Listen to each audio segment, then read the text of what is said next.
होलाष्टक क्या होता है? क्यों माना जाता है होलाष्टक अशुभ? कौन से काम नहीं करने चाहिए? होलाष्टक में जरूर करें ये काम, संवर जाएगा बिगड़ा हुआ भाग्य। होली से 8 दिन पहले की अवधि को होलाष्टक कहा जाता है। होलाष्टक 2025 का शुभारंभ 7 मार्च से होगा और इसका समापन 13 मार्च को होलिका दहन के साथ होगा। यह अवधि अशुभ मानी जाती है क्योंकि इन दिनों सभी ग्रह क्रूर अवस्था में होते हैं। 8 दिनों में कोई भी शुभ कार्य जैसे विवाह, मुंडन या गृह प्रवेश नहीं किया जाता है। नमस्कार दोस्तों, आप सभी का हार्दिक स्वागत है हमारे चैनल में। आज इस वीडियो में हम जानेंगे होलाष्टक के बारे में। होलाष्टक को क्यों अशुभ माना जाता है और इस दौरान कौन से ग्रह क्रूर हो जाते हैं, और होलाष्टक की ज्योतिषीय मान्यता और इससे जुड़ी पौराणिक कथा। साथ ही जानेंगे होलाष्टक के दौरान क्या करना चाहिए और क्या नहीं। सबसे पहले होलाष्टक 2025 कब से कब तक है?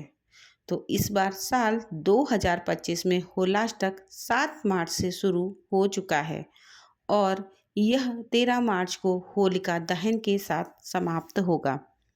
इससे अगले दिन यानी 14 मार्च को रंग वाली होली मनाई जाएगी।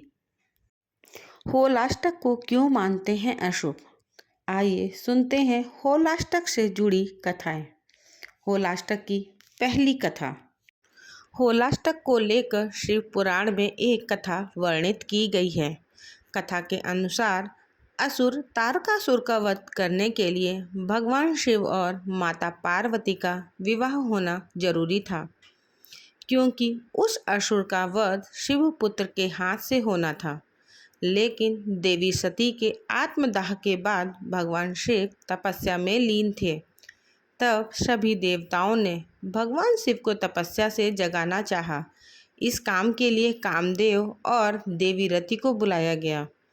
इसके बाद कामदेव और रति ने शिव जी की तपस्या को भंग कर दिया था, जिससे भगवान शिव क्रोधित हो गए और शिव जी ने अपने तीसरे नेत्र से कामदेव को भस्म कर दिया।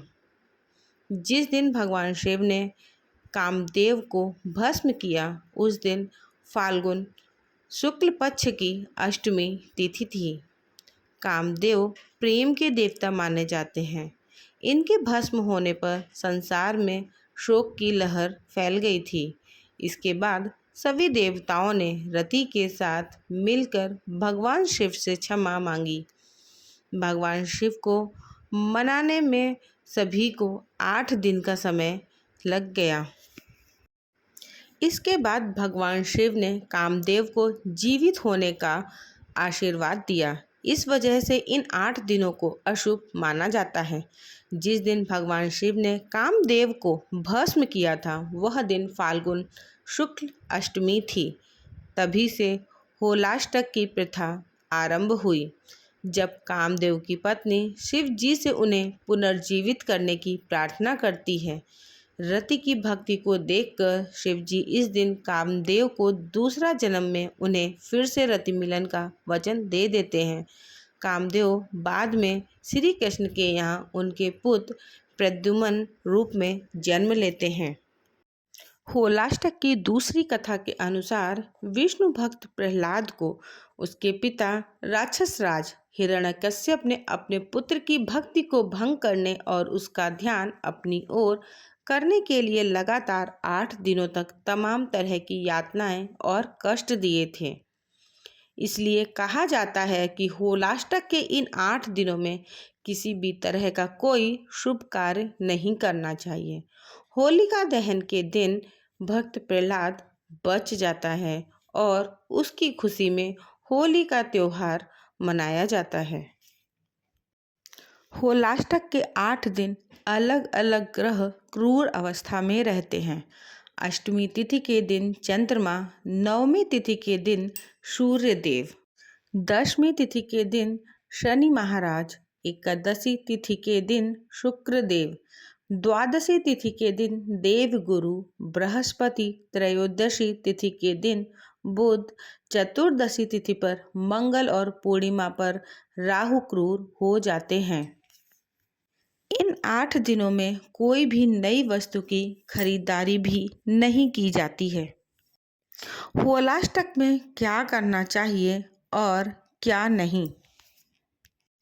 होलाष्टक में ग्रहों के अशुभ प्रभाव को कम करने के लिए पूजा पाठ अधिक से अधिक करना चाहिए। ऐसी मान्यता है कि होलाष्टक के दौरान भगवान विष्णु, नरसिंह भगवान और हनुमान जी की विशेष पूजा अर्चना करनी चाहिए। इसके अलावा इन 8 दिनों तक महामृत्युंजय मंत्र का जप भी करना चाहिए। साथ ही होलाष्टक के दौरान शादी, मुंडन, गृह प्रवेश जैसे शुभ कार्यों को नहीं करना चाहिए। इस दौरान कोई भी दुकान, प्लॉट आदि संपत्ति की खरीदारी नहीं करनी चाहिए। होलाष्टक में क्या करना चाहिए और क्या नहीं? होलाष्टक के दौरान ना करें ये काम। नंबर 1, इस दौरान शादी, विवाह, भूमि पूजन, गृह प्रवेश या कोई नया बिजनेस खोलना वर्जित माना जाता है।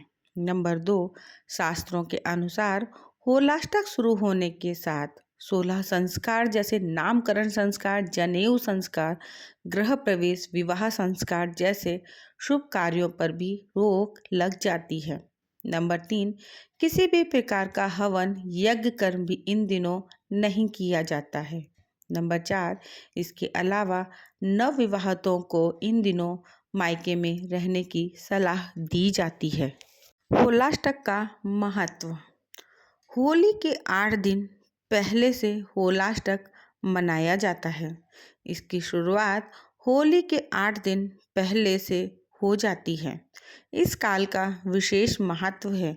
इसी में होली की तैयारियां शुरू हो जाती है। होलाष्टक के विषय में कई धार्मिक मान्यताएं हैं। ऐसी मान्यता है कि होलाष्टक की शुरुआत वाले दिन ही शिव जी ने कामदेव को भस्म कर दिया था। इस काल में हर दिन अलग अलग ग्रह उग्र रूप में होते हैं, इसलिए होलाष्टक में शुभ कार्य नहीं करते हैं, लेकिन जन्म और मृत्यु के बाद किए जाने वाले कार्य इसमें किए जा सकते हैं।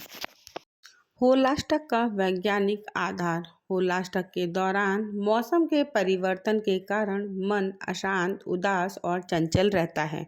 इस दौरान मन से किए हुए कार्यों के परिणाम शुभ नहीं होते हैं। इसलिए जैसे ही होलाष्टक समाप्त होता है, रंग खेलकर हम आनंद में डूबने का प्रयास करते हैं। होलाष्टक में जरूर करें ये 5 शुभ काम। नंबर 1, होलाष्टक के 8 दिनों को साधना और पूजा पाठ के लिए श्रेष्ठ माना जाता है। इस दौरान विशेष रूप से हनुमान जी, शिव जी और विष्णु जी की पूजा करना शुभ फलदायी होता है। तंत्र मंत्र साधक इस समय विशेष अनुष्ठान करते हैं। तीर्थ यात्रा, दान पुण्य और मंत्र जाप करने से सकारात्मक ऊर्जा का संचार होता है। नंबर 2, शिवलिंग पर जल और दूध चढ़ाएं। शिवलिंग पर चंदन का लेप लगाएं। बिल्व पत्र, धतूरा, आंकड़े, फूल और से श्रृंगार करें। ओम नमः शिवाय मंत्र का जप करें। नंबर 3, हनुमान जी के सामने दीपक जलाएं और ओम रामदूताय नमः मंत्र का जाप करें। हनुमान चालीसा और सुंदरकांड का पाठ करें। होलाष्टक होलिका दहन के बाद खत्म होता है, तब तक अपने इष्ट देव के मंत्रों का जप करना चाहिए। माता पिता और गुरु से आशीर्वाद लेकर दिन की शुरुआत करें। नंबर 4, घर के मंदिर में बाल गोपाल का विशेष अभिषेक करें। माखन मिश्री के साथ तुलसी चढ़ाएं। भगवान विष्णु और माँ लक्ष्मी की पूजा करें। ओम नमो भगवते वासुदेवाय मंत्र का जप करें। नंबर 5, होलाष्टक में मांगलिक कार्यों के लिए मुहूर्त नहीं रहते हैं, लेकिन ये समय साधना और भक्ति के लिए अत्यंत श्रेष्ठ समय माना जाता है। दोस्तों, आपको यह जानकारी कैसी लगी? यह तमाम जानकारी जन रुचि को ध्यान में रखकर दी जा रही है। ज्योतिष और धर्म के उपाय और सलाहों को अपनी आस्था और विश्वास पर आजमाएं। वीडियो का उद्देश्य मात्र आपको बेहतर सलाह देना है। इस संदर्भ में हम किसी प्रकार का कोई दावा नहीं करते हैं। दोस्तों, वीडियो अच्छी लगी हो तो लाइक करें और अगर आप हमारे चैनल पर नए हैं तो चैनल को सब्सक्राइब ज़रूर करें और कमेंट बॉक्स में हर हर महादेव ज़रूर लिखें। धन्यवाद।